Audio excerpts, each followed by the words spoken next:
Keluaran pasal 18. Yitro mengunjungi Musa. Kedengaranlah kepada Yitro, imam di Midian, mertua Musa, segala yang dilakukan Allah kepada Musa dan kepada Israel umatnya, yakni bahwa Tuhan telah membawa orang Israel keluar dari Mesir. Lalu Yitro, mertua Musa, membawa serta Sipora, istri Musa, yang dahulu disuruh Musa pulang, dan kedua anak laki-laki Sipora, yang seorang bernama Gersom, sebab kata Musa, "Aku telah menjadi seorang pendatang di negeri asing." Dan yang seorang lagi bernama Eliezer, sebab katanya, "Allah Bapakku adalah penolongku, dan telah menyelamatkan aku dari pedang Firaun." Ketika Yitro, mertua Musa, beserta anak-anak dan istri Musa, sampai kepadanya di padang gurun, tempat ia berkemah dekat gunung Allah, disuruhnyalah mengatakan kepada Musa, "Aku mertuamu Yitro, datang kepadamu, membawa istrimu beserta kedua anaknya." Lalu keluarlah Musa menyongsong mertuanya itu. Sujudlah ia kepadanya dan menciumnya. Mereka menanyakan keselamatan masing-masing, lalu masuk ke dalam kemah. Sesudah itu Musa menceritakan kepada mertuanya segala yang dilakukan Tuhan kepada Firaun dan kepada orang Mesir karena Israel dan segala kesusahan yang mereka alami di jalan, dan bagaimana Tuhan menyelamatkan mereka. Bersukacitalah Yitro tentang segala kebaikan yang dilakukan Tuhan kepada orang Israel, bahwa ia telah menyelamatkan mereka dari tangan orang Mesir. Lalu kata Yitro, "Terpujilah Tuhan yang telah menyelamatkan kamu dari tangan orang Mesir dan dari tangan Firaun. Sekarang aku tahu bahwa Tuhan lebih besar dari segala Allah, sebab ia telah menyelamatkan bangsa ini dari tangan orang Mesir, karena memang orang-orang ini telah bertindak angkuh terhadap mereka." Dan Yitro, mertua Musa, mempersembahkan korban bakaran dan beberapa korban sembelihan bagi Allah. Lalu Harun dan semua tua-tua Israel datang untuk makan bersama-sama dengan mertua Musa di hadapan Allah. Pengangkatan hakim-hakim. Keesokan harinya, duduklah Musa mengadili di antara bangsa itu, dan bangsa itu berdiri di depan Musa dari pagi sampai petang. Ketika mertua Musa melihat segala yang dilakukannya kepada bangsa itu, berkatalah ia, "Apakah ini yang kau lakukan kepada bangsa itu? Mengapakah engkau seorang diri saja yang duduk, sedang seluruh bangsa itu berdiri di depanmu dari pagi sampai petang?" Kata Musa kepada mertuanya itu, "Sebab bangsa ini datang kepadaku untuk menanyakan petunjuk Allah. Apabila ada perkara di antara mereka, maka mereka datang kepadaku dan aku mengadili antara yang seorang dan yang lain. Lagi pula aku memberitahukan kepada mereka ketetapan-ketetapan dan keputusan-keputusan Allah." Tetapi mertua Musa menjawabnya, "Tidak baik seperti yang kau lakukan itu. Engkau akan menjadi sangat lelah, baik engkau, baik bangsa yang beserta engkau ini. Sebab pekerjaan ini terlalu berat bagimu, takkan sanggup engkau melakukannya seorang diri saja. Jadi sekarang dengarkanlah perkataanku. Aku akan memberi nasihat kepadamu, dan Allah akan menyertai engkau. Adapun engkau, wakililah bangsa itu di hadapan Allah, dan kau hadapkanlah perkara-perkara mereka kepada Allah. Kemudian haruslah engkau mengajarkan kepada mereka ketetapan-ketetapan dan keputusan-keputusan, dan memberitahukan kepada mereka jalan yang harus dijalani dan pekerjaan yang harus dilakukan. Di samping itu, kau carilah dari seluruh bangsa itu orang-orang yang cakap dan takut akan Allah, orang-orang yang dapat dipercaya dan yang benci kepada pengejaran suap. Tempatkanlah mereka di antara bangsa itu menjadi pemimpin 1.000 orang, pemimpin 100 orang, pemimpin 50 orang, dan pemimpin 10 orang.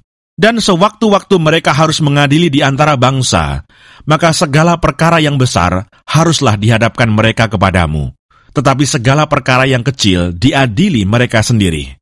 Dengan demikian mereka meringankan pekerjaanmu, dan mereka bersama-sama dengan engkau turut menanggungnya. Jika engkau berbuat demikian, dan Allah memerintahkan hal itu kepadamu, maka engkau akan sanggup menahannya, dan seluruh bangsa ini akan pulang dengan puas, senang ke tempatnya." Musa mendengarkan perkataan mertuanya itu, dan dilakukannya segala yang dikatakannya. Dari seluruh orang Israel, Musa memilih orang-orang cakap dan mengangkat mereka menjadi kepala atas bangsa itu, menjadi pemimpin 1.000 orang, pemimpin 100 orang, pemimpin 50 orang, dan pemimpin 10 orang. Mereka ini mengadili di antara bangsa itu sewaktu-waktu. Perkara-perkara yang sukar dihadapkan mereka kepada Musa, tetapi perkara-perkara yang kecil diadili mereka sendiri. Kemudian Musa membiarkan mertuanya itu pergi, dan ia pulang ke negerinya. Keluaran pasal 19. Tuhan menampakkan diri di Gunung Sinai. Pada bulan ketiga, setelah orang Israel keluar dari tanah Mesir, mereka tiba di padang gurun Sinai pada hari itu juga. Setelah mereka berangkat dari Rafidim, tibalah mereka di padang gurun Sinai. Lalu mereka berkemah di padang gurun, orang Israel berkemah di sana, di depan gunung itu. Lalu naiklah Musa menghadap Allah, dan Tuhan berseru dari gunung itu kepadanya, "Beginilah kau katakan kepada keturunan Yakub, dan kau beritakan kepada orang Israel, kamu sendiri telah melihat apa yang kulakukan kepada orang Mesir, dan bagaimana aku telah mendukung kamu di atas sayap Raja Wali, dan membawa kamu kepadaku. Jadi sekarang, jika kamu sungguh-sungguh mendengarkan firman-Ku, dan berpegang pada perjanjian-Ku, maka kamu akan menjadi harta kesayangan-Ku sendiri dari antara segala bangsa, sebab akulah yang empunya seluruh bumi.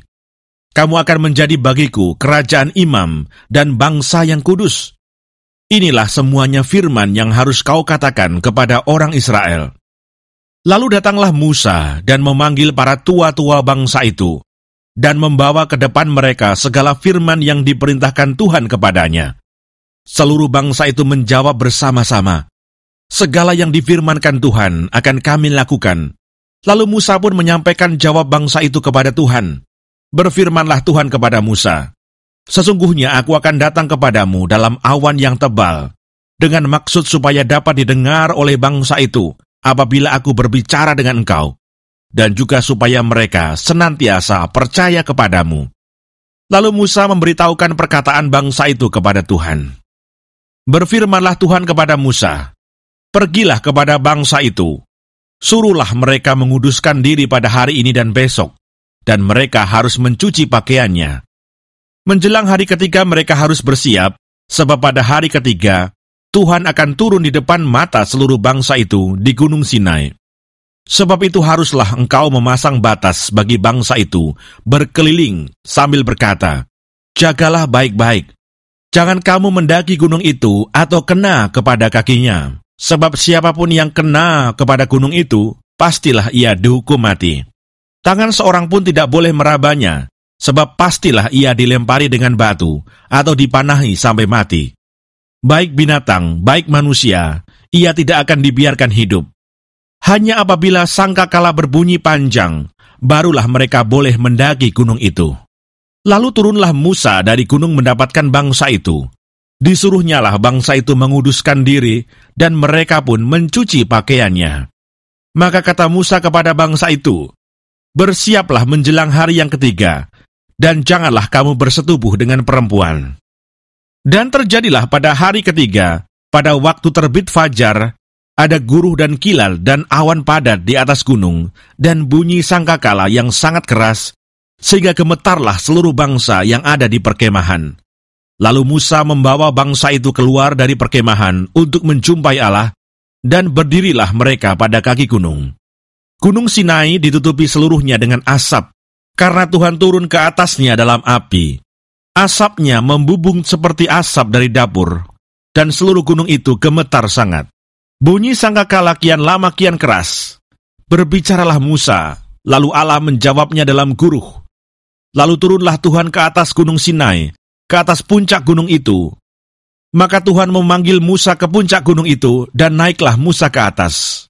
Kemudian Tuhan berfirman kepada Musa, "Turunlah, peringatkanlah kepada bangsa itu, supaya mereka jangan menembus mendapatkan Tuhan hendak melihat-lihat, sebab tentulah banyak dari mereka akan binasa.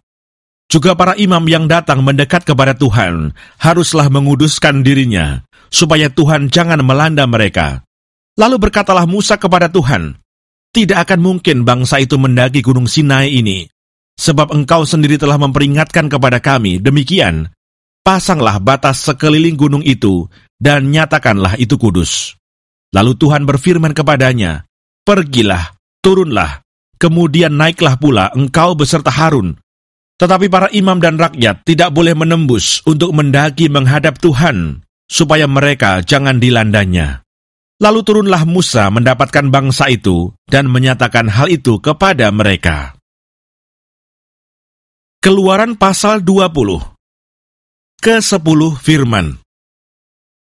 Lalu Allah mengucapkan segala firman ini, Akulah Tuhan Allahmu, yang membawa engkau keluar dari tanah Mesir, dari tempat perbudakan. Jangan ada padamu Allah lain di hadapanku. Jangan membuat bagimu patung yang menyerupai apapun yang ada di langit di atas, atau yang ada di bumi di bawah, atau yang ada di dalam air di bawah bumi. Jangan sujud menyembah kepadanya atau beribadah kepadanya, sebab aku, Tuhan Allahmu, adalah Allah yang cemburu, yang membalaskan kesalahan bapa kepada anak-anaknya, kepada keturunan yang ketiga dan keempat, dari orang-orang yang membenci aku. Tetapi aku menunjukkan kasih setia kepada beribu-ribu orang, yaitu mereka yang mengasihi aku dan yang berpegang pada perintah-perintahku. Jangan menyebut nama Tuhan Allahmu dengan sembarangan, sebab Tuhan akan memandang bersalah orang yang menyebut namanya dengan sembarangan. Ingatlah dan kuduskanlah hari Sabat.